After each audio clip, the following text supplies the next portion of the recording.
اگر شہزادی کونین کا جنازہ حکومتی سطح پر پڑھایا جاتا، اگر شہزادی کونین کے جنازے کو حکومتی سپورٹ حاصل ہوتی تو حکومت کا جو مورخ تھا وہ لکھتا کہ فلاں صاحب حکومت جو تھے وہ اس طرح کھڑے تھے، یہ جنازہ پڑھایا گیا، پڑھانے والا کون تھا، کتنے لوگ جمع تھے، تاریخ کیا تھی۔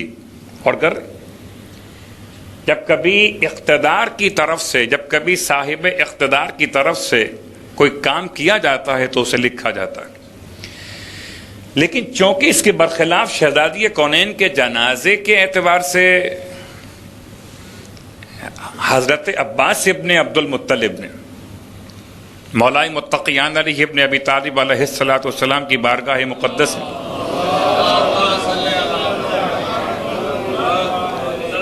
محمد وآل محمد اللہم صلی علی محمد وآل محمد وعجل فرجہ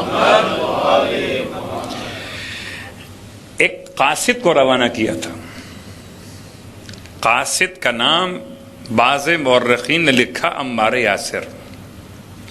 حضرت عباس کا قاصد عمار یاسر امیر المومنین کی بارگاہ میں کیا پیغام لے کر آئے کہ آپ کے چچا عباس آپ کو سلام کہتے اور آپ کے چچا کہتے ہیں کہ انتظار کیجئے کہ جنازہ نہ اٹھائیے بھی، یہاں تک کہ تمام افراد کو جنازے کی اطلاع نہ دے دی جائے، چونکہ سیدہ کا مقام اتنا بلند ہے، بنت رسول ہیں، اللہ کے رسول کی بیٹی، تو ہم چاہتے ہیں کہ جنازہ بڑے شان اور شوکت کے ساتھ اٹھایا جائے کہ مدینے کی ساری گلیاں جنازے کے شرکا سے بھر جائے۔ یہ مشورہ مولا کو دیا گیا اور حضرت عباس کی طرف سے دیا گیا۔ مولا نے حضرت عباس کی طرف سے پیغام لانے والے عمار یاسر سے ارشاد فرمایا، عمار جا کر چچا سے کہیے کہ میرا بھی آپ پر سلام، خدا آپ کی شفقتیں باقی رکھے ہمارے لیے، آپ کی محبت اپنے مقام پر، لیکن چچا میں آپ کے مشورے پر عمل کرنے سے قاصر ہوں، میں آپ کے اس مشورے پر عمل کرنے سے قاصر ہوں۔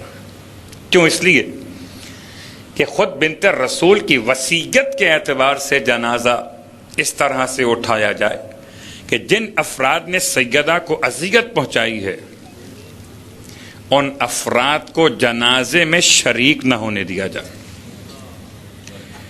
اب جو سوال آ رہا تھا کہ یہ 2 تاریخیں کیوں ہیں، اس پر ایک ذرا سا وضاحت سامنے آ گئی کہ چونکہ جنازہ رات کی تاریکی میں لوگ جمع ہو گئے تھے،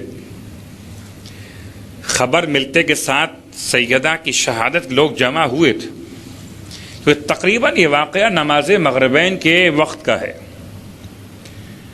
ہو سکتا ہے کچھ وقت آگے اور پیچھے ہو، لیکن تقریباً نماز مغربین یا اس کے بعد کا واقعہ ہے۔ اور جب لوگ جمع ہوئے دروازے مولائے متقیان پر جنازے میں شرکت کی خواہش لیے ہوئے، تو امام علیہ السلام نے یہ پیغام بھجوا دیا کہ لوگوں سے کہیے کہ جائیں اپنے گھروں کو آرام کریں، ابھی جنازہ اٹھنے میں تاخیر ہے۔ اور جب لوگ اپنے گھروں کو چلے گئے تو اتنا انتظار کیا گیا کہ یہاں تک کہ شب کا ایک حصہ، رات کا ایک پہر گزر گیا، اور جب لوگوں کی نیند تھوڑا سا مضبوط ہو گئی اور اب اس بات کا امکان کم ہو گیا، بہت غور کیجئے، مشکلات ایسی ہیں کہ جنازے سے روکنا بھی تو ایک مسئلہ ہے نا۔ کوئی اگر جنازہ پڑھنے چلا آیا تو کیا اس کو روکنا ممکن ہے؟ کیا اسے امام علیہ السلام نکال دیں گے؟ ممکن نہیں ہے۔ تو آپ نے ایسا طرز عمل اختیار کیا کہ نہ کسی کو نکالنا پڑا اور نہ کسی کو بلانا پڑا، جن کا انتخاب تھا وہ انتخاب کے ساتھ رہے، جن کو الگ رکھنا تھا وہ الگ رہ گئے۔ تو آپ نے ایک وصیت سیدہ کا لحاظ کرتے ہوئے رات میں تاخیر کی۔ بہت غور کیجیے گا، گرچہ حکم شریعت یہ ہے کہ جنازے میں تعجیل کی جائے، اور آپ یہ سوچ سکتے ہیں بھلا کہ شریعت کا محافظ، شریعت کا بیان کرنے والا تعجیل کو چھوڑ کے تاخیر اختیار کرے. اس کا ایک پہلو وصیت کی اہمیت، اور وصیت سیدہ فاطمہ الزہرا سلام اللہ علیہا کی مولانا قبول کی.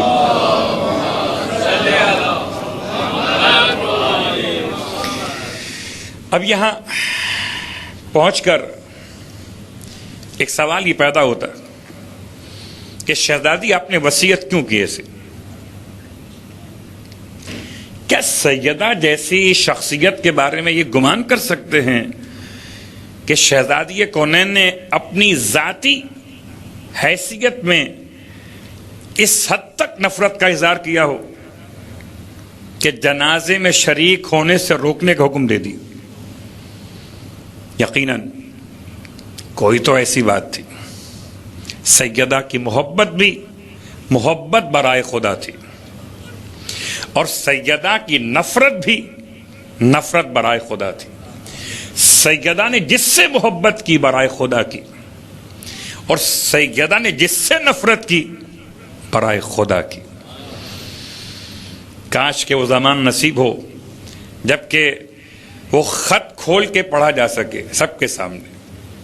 اس خط کو مجرم نے اپنے جرم کے بیان کے عنوان میں امیر شام کے نام لکھا تھا کہ اس نے کیا کیا، سیدہ کا گھر کیسے جلایا. شہزادی نے ایک بات تو واضح کر دی کہ جو جنازہ مومن کی شرکت کا مسئلہ تھا کہ ایک عام مومن کا جنازہ ہو، کوئی مومن اس میں پہنچ جائے، کوئی مسلمان پہنچ جائے تو خدا اس نماز پڑھنے والے کی مغفرت فرما دیتا ہے. اب اگر کوئی سیدہ کے جنازے میں شریک ہو جاتا تو کیا بخشا نہ جاتا؟ سیدہ نے بخشش کا دروازہ بند کر دیا. جس کے لیے فاطمہ بخشش کا دروازہ بند کر دیں اس کے لیے بخشش ہونا ممکن ہی نہیں. محمد والے محمد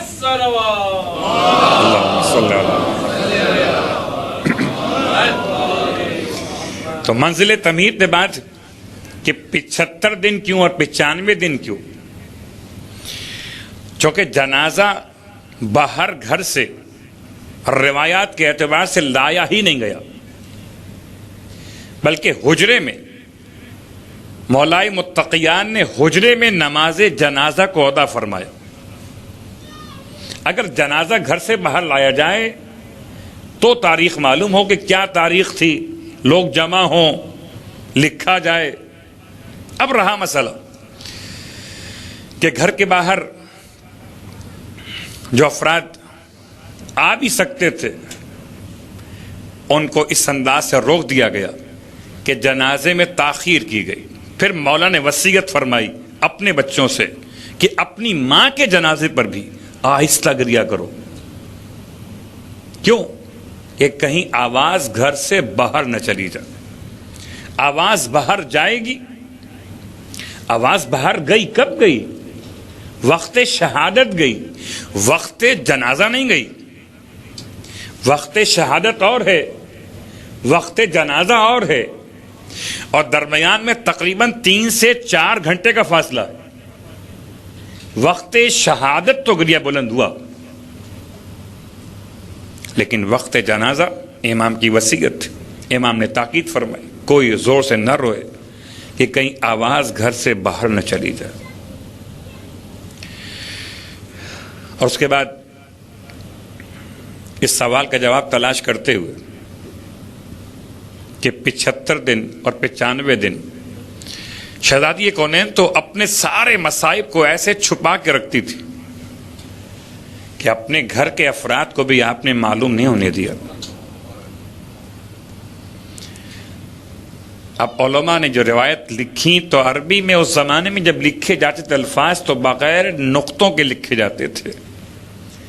لکھا گیا 75 یا 95، 75 75 یا 95 95، 75 95۔ اور چونکہ نقطے لگانے کا رواج نہیں تھا تو اب یہ دونوں عربی کی گنتی کے الفاظ سیم پڑھے جا سکتے تھے، چاہے یہ پڑھ لیجئے اس کو 75 بغیر نقطوں کے، یا پڑھیے 95 نقطے نہیں تھے، اور نقطے تو بہت بعد میں اور رواج شروع ہوا۔ نقطوں کی بڑی اہمیت تو آپ کے علم میں کہ اگر بغیر نقطوں کے کوئی عبارت ہو تو خدا پڑھیں یا جدا صلوات پڑھیں محمد و آل محمد، نقطہ ہی نہیں، کیا پڑھیں گے؟ خدا لکھا ہوا ہے، محمد و آل محمد صلوات اللہم صلی اللہ علیہ وسلم۔ مرزا غالب نے کسی کو خط لکھا اور خط کی پوری عبارت لکھی آخر تک اور نقطے استعمال نہیں کیے، اردو کی بات کر رہا ہوں، نقطے استعمال نہیں کیے اور خط بھیج دیا۔ جس کے پاس خط پہنچا اس نے پورا خط پڑھ لیا، سمجھ میں کچھ نہیں آیا، اردو کی بات کر رہا ہوں۔ اس نے مرزا غالب کو جوابی رقعہ لکھا کہ قبلہ سب کچھ لکھا، نقطے لگانا بھول گئے۔ مرزا غالب بھی بڑے باصلاحیت افراد میں شامل تھے کہ باتیں کیا کرتے تھے ذوق کے اعتبار سے۔ ایک خالی پیپر لیا اور سارے نقطے بھر دیے اور اس کو بھیج دیا کہ جتنے نقطے چاہیے لگا لو خط کے اندر، جو باقی بچ جائیں مجھے واپس بھیج دینا۔ صلوات پڑھے محمد و آل محمد۔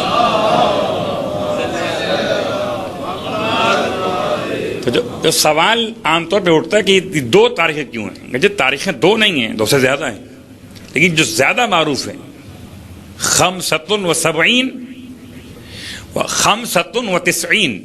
تو علماء نے شہزادی کونین کے احترام کو ملحوظ خاطر رکھتے ہوئے دونوں ایام کو ایام فاطمیہ کے نام سے منانے کا حکم دے دیا۔